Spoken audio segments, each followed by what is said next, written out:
Hi. Hey, I thought I'd share a little bit about Link Ecu today. Have a look here. Under my dash, I have a Link Ecu.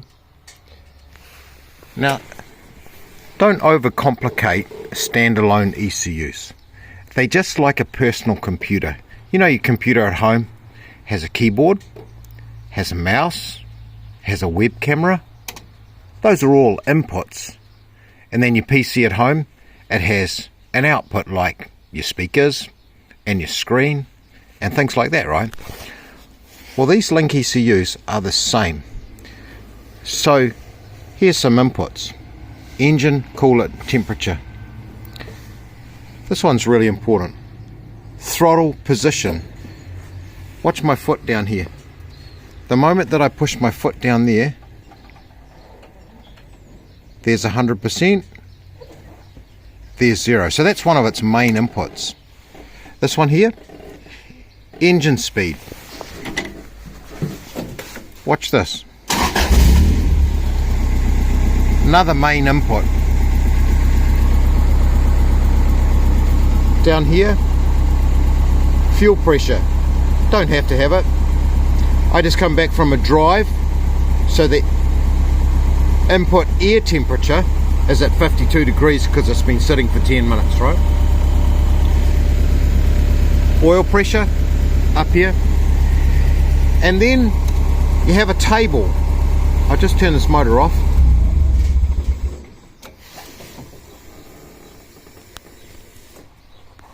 Then you have a table. This side of the table says throttle position. On my car, that's because I have individual throttle bodies on a 3S GE beams.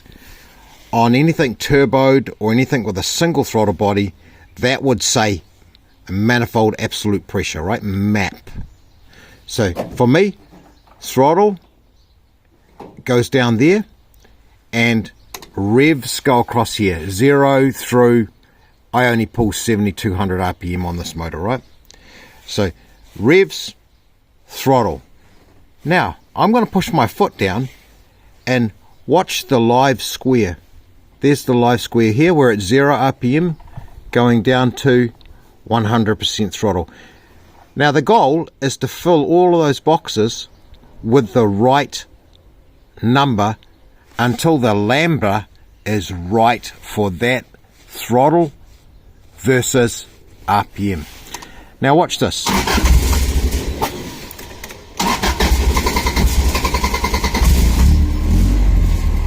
Now the motor's running.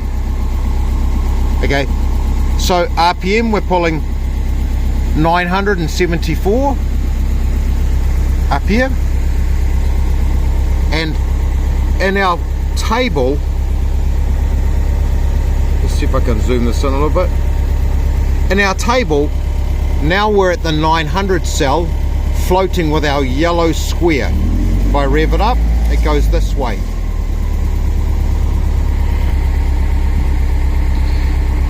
Now pay attention to this. We're at 1000 RPM at 0 throttle, and we have a 14.5 sitting in the table. If I take my mouse and I select the 14.5 and I use the Q to go richer or the A to go leaner, watch the top lambda gauge. We're at 14. If I dump a bunch of fuel in this, see it's gone rich, we can make it so rich that it'll stop. And it's stinking now, you know. If I take the A button on the keyboard and I lean it out, let's push it back down to around 14.5 in numbers. It's only a cell value. See, now we're at lambda. Now if I go the other way, see, I've only gone like down to 10 as a numeric variant, and now the lambda is leaned right out. So what you do is you drive along and you start filling out these boxes until the whole table has got nice numbers in it, right? And you want to be driving along, in my view. We've got a little bit of compensation going on here because of the O2 sensor, but in my view, under heavy throttle, you want about 0.88, maybe a little bit richer than that, under wide open. And under lean cruise, when you're just driving at 100 k's an hour, you want to be driving along at just shy of lambda 1, and so you get good fuel economy. To go into this a little bit further, we've got tabs here going across the top. If I go through some of these tabs, this is my target, what I'm aiming for in air fuel ratio off the O2 sensor. Here's my air fuel ratio for the last 45 minutes that I've been driving. I can select it in the middle here, hold the up arrow and widen it right out like that, and I can say, well, at 45 minutes into the drive, we'll hold it about there, we were doing 2,500 RPM and we were actually a little bit lean, just over lambda 1, and that's from my logging, right? IAT, that's air intake temperature. So here it was sitting at 26 degrees at my 45-minute point of my drive that I've just been on. Idle. Crank enrichment, that's when you put numbers in these boxes so it gives it an extra enrichment of fuel when you start, like double pumping on a 650 Holly to richen up a couple of squirts of fuel, right? Cold starts, where you put all your numbers in to get it to idle when it's cold. Fuel pressure, right now I'm pulling 280 kPa of fuel pressure. Engine health, this tells me at the point that I selected, which was at 45 minutes on my drive. Let's lean this out a bit, let's narrow this up a bit. Coming back in, coming back in. Okay, that's my whole drive.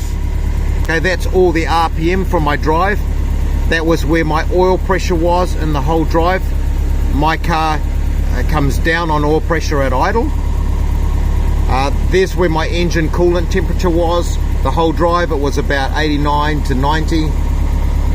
There was my battery voltage, other than when I stopped and started on the whole drive, and there's my fuel pressure on the whole drive, and there's where my throttle was on the whole drive.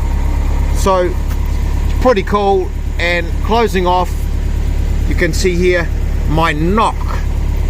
So when I'm beating on it hard load, hard revs, if I go above a threshold, I get the ECU to pull some timing out. It only pulls out 2 or 3 degrees of timing, but at the time that was happening, I had big engine speeds and big throttle openings. So it's doing exactly what I wanted it to do. So I would highly recommend a Link ECU. They're made in Christchurch, New Zealand. It was easy to wire in, and it's just super fun to fill out the table and have a bunch of fun with it. Out of the whole build of the car, I've really enjoyed the whole Link ECU. Alright, I hope this has helped you guys.